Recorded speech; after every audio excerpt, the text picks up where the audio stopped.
Yeah,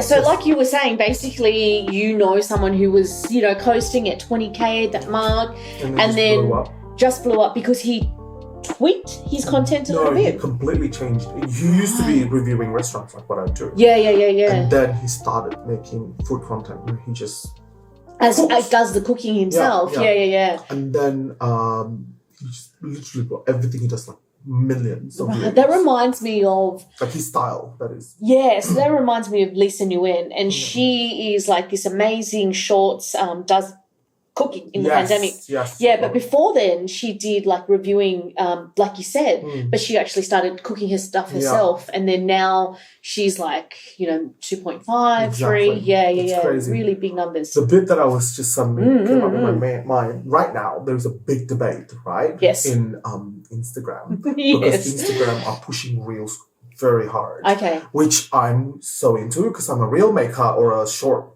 micro video content maker. Yeah. But all the OG Instagrammers who primarily does photos are having a fit. Like literally they're all so angry. Yeah. Because the head of Instagram now is doing a Steve Jobs kind of style kind of videos where he posts a long form videos or long form reels of him explaining the upcoming changes. Right. And then all of it is always video related. Yes. And you can just read the comments, just all of this. Yeah, because wasn't that spat between like the Kardashians, what the Kardashians want, like keep Instagram pure. Yes. Keep it to its DNA. That's part of this. Yes, that's part of this, what I'm talking about. So, I was just, because one of these content creators that I love so much on Instagram brought that up in her Insta story. Yes. And then there were a lot of people, like I was reading at the comments at that the head of Instagram.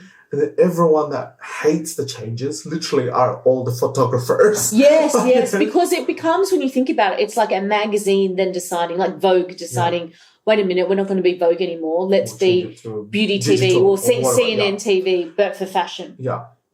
So it's a skill set, isn't it, that you have to change? The bit that he was saying that I think, or he wasn't saying, but he was saying like, he was being very diplomatic about it. He was, I forgot his name, but he was saying about how it will not go away. The photo will still be a huge part of it. Yeah. However, we need to evolve and follow the trend, blah, blah, blah. But because a lot of the topic was like, we don't want Instagram to be TikTok. If we need TikTok, we go to TikTok. Yeah. We want Instagram to be Instagram. Yeah. But I think what he's alluding is the fact that the numbers don't lie. The videos are getting a lot more engagement. Yes. Even you can see a lot of there's some that argues my photos does better than my reels. It's because you're not good at making reels. Because the one that make great reels and great photos, the reels will blow up to millions. Oh, okay, right. So it's like marrying the two together onto Instagram. If you are a photographer and you start making reels, you need to make good reels to blow up. Don't blame But how would you make good reels? Because I think, like, I know back in my TV days, it would be really hard for me to switch my gears. And if they're like, oh, hey, Julie, go write a, magazine article and be responsible for styling a shoot, I would have no idea. I'd suggest collaborating with reel makers or content creators that does reels for whatever niche you are doing and learning from them. Right. So you're saying it's an art form that you need to learn. There is a formula. There is a formula to in general. There are people with different knickknacks that makes them different. Yes. But there is a formula, like for example, like make sure you don't have lulls. Don't give a chance for the viewers to swap off. Right. So that's a real thing. Yes. Yes. Because completion rate is the gold thing about both TikTok and Instagram. And also YouTube as well. Like I know that like Mr. Beast, he's always like, he's just such a genius when it comes to like analyzing everything. And being like, here's the retention rate. I want the retention rate to be like, 7% instead of like 4%. And how do we get it to 7%? Yes. I was in a webinars with TikTok and they did say a viral video tend to have a completion rate of at least 35% above. But that's insane. That is insane. Yeah, because usually it's 3 seconds and goodbye. Yeah. Yes, so that's why you need to really keep it moving. So there is those content creators that complains that their photos does better than the reels. Have a look at their reels. it's going to be like quite boring. Like, yeah, so it's going to be like 3 seconds, 2 seconds. My video is like 0.8 seconds each clips.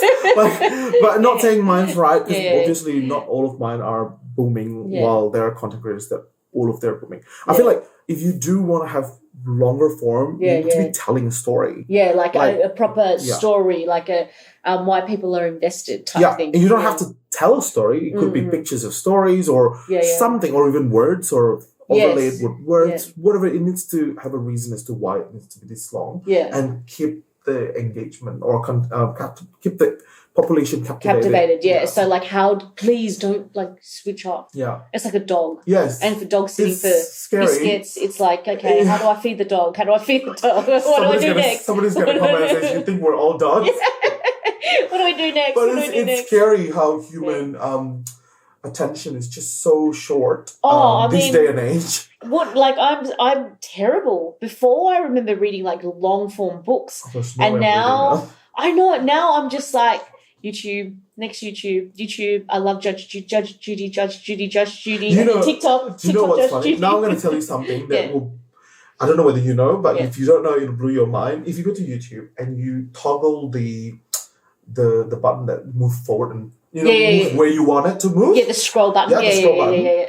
You can see where people watch. Like, you literally... is that what the wave is for? I thought that was the audio wave. So what I meant is, if you're watching something that you're like, it pops a lot, it's long form, just go to the one before the boom. Then you know that's the peak. That's why people are watching it. Watch it, right? So it's actually pinpointing, everything. Now you're going to be even... short attention span, because you're gonna go to that bit. Get straight to it. I literally do that. I'm like, what is this crux about this video? How did you find out about it? I just tried it. I'm like, what's this? Why is it like this, like this? And then I just go to it. I'm like, that's the reason why. All the comments are about that moment. The moment that is peak. That's mind blowing. Usually there might be a couple of peaks. Yes. Just try it. I was thinking like it's audio, like, because I remember like picturing Judge Judy. She's talking about what she does, and then it's like, I wonder what that is. It's like, I guess the audio goes up and then it goes down. No, you just go. It's funny. I was in Jakarta last weekend, and I was telling my mom how your gallery on your iPhone, there is a search function. Yeah. Have you ever used it? Yes. To look for old photos, do you mean? Like look for years ago? But do you know how crazy amazing that search function is? You can search dog and all of the dogs appear. You can search dog and click on it, swipe up, and it tells you what kind of dog it is. Really? You can take within your own camera roll?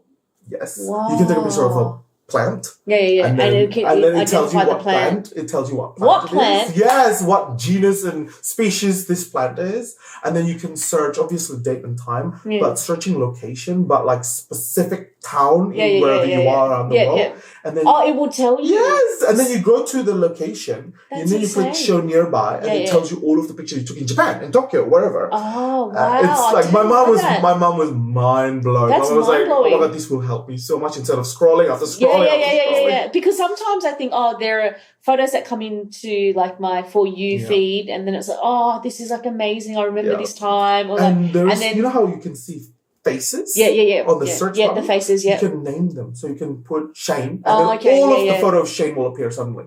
What? Yes! They all appear? All photos that has Shane in it will appear. But you have to name that face first. Yes, that makes sense. Yeah.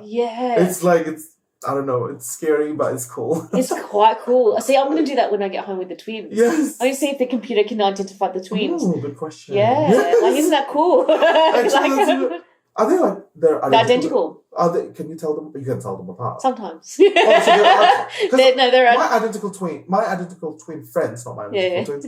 I can tell them apart.